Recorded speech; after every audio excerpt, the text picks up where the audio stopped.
մինչև մարտի 8-ը իդեալամակարգի ցանկացած խանութսրահից ձեռք բերեք ամբողջական ջերուսման համակարգ եւ ստացեք ծխատարը, չորանոցը եւ հոսանքի կարգավորիչն ընդամենը 1 դրամով։ Ապարիկը տեղում 12 ամիս առանց որևէ տոկոսի։ Այս նախաձեռնության շրջանակներում առաջինը դուք եք այցելել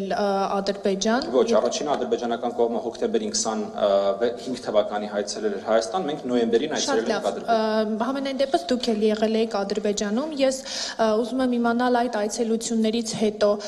ինչ էական փոփոխություններ են գրանցվել մեր հասարակության շրջանում։ Դուք օրինակ, քանի որ ասացիք տնային աշխատանք եք իրականացնում, այսպես ասած, ինչ եք հրամցնում մեր հասարակությանը, նաև ձեր այցելությունից հետո պարոն Քոչինյան մասնավորապես ձեզ հետ կապված նշում էին, որ ապագայի համար հող եք նախապատրաստվում, որ եթե հայ-ադրբեջանական հարաբերությունները վերջնականապես կարգավորվեն, դուք կլինեք Ադրբեջանում Հայաստանի Հանրապետության դեսպան, արդյոք պատրաստ եք ստանձնել այդ պատասխանատվությունը, այսպես ասած, եւ դուք նշեցիք, որ օրակարգում, հայկական կողմի օրակարգում ամենաառաջնայինը մեր գերիների հարցն է եղել։ Օրինակ Ադրբեջանի հոգևոր առաջնորդը մեր կաթողիկոսին անվանում է ռևանշիստ, պատերազմի հրձիկ, քանի որ խոսում է գերիների վերադարձի մասին։ Հիմա այս համատեքստում դուք էլ չեք դառնում ռևանշիստ, պատերազմի հրձիկ, նաև նշեցիք, որ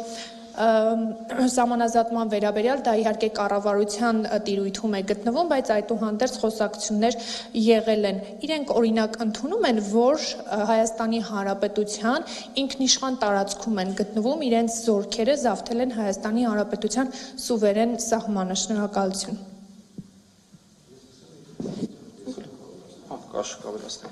Ես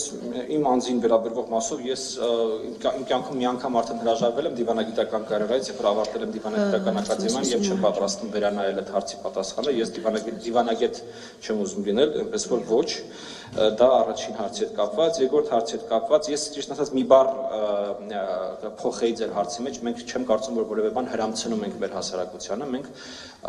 այս հասարակության մի մասն ենք նախ եւ առաջ եւ այս հասարակության մի մասը լինելով բարձրաձայնում ենք եւ քննարկում ենք մեր ապագային վերաբերող հարցեր, այլ ոչ թե փորձում ենք որևէ մեկին որևէ բան հրամցնել։ Հիմա ինչ վերաբերում է կոնկրետ փոփոխություններին, գիտեք, սա այն հարթակը չէ, որի 1, 2, 3 հանդիպման արդյունքում դուք կարող եք ֆիքսել, որ օրինակհամար A խնդիրը լուծվել է, B խնդիրը լուծվել է, G խնդրում անցել ենք 80% ճանապարհ։ Սա 30-ամյա կոնֆլիկտի թողած ժառանգությանը զուգահեռ նոր իրականություն ձևավորելու, այսպես անդրանիկ փորձերն են ընդհանրապես։ Եթե ես ձեզ փորձեմ կոնկրետ ամեն դեպքում ձեր հարցին պատասխանել, գիտեք, մեծամտություն չի լինի ասածս, բայց ես կարծում եմ, որ թե մեր գեյների վերադարձի մեջ, թե այն վերջին փոփոխությունների մեջ, որոնք որ տեղի ունենում, անգամ ինչպես նախորդ հարցին պատասխանելուց ասացինք, կողմերի լեքսիկոնի մեջ միմյանց նկատմամբ խոսալուց,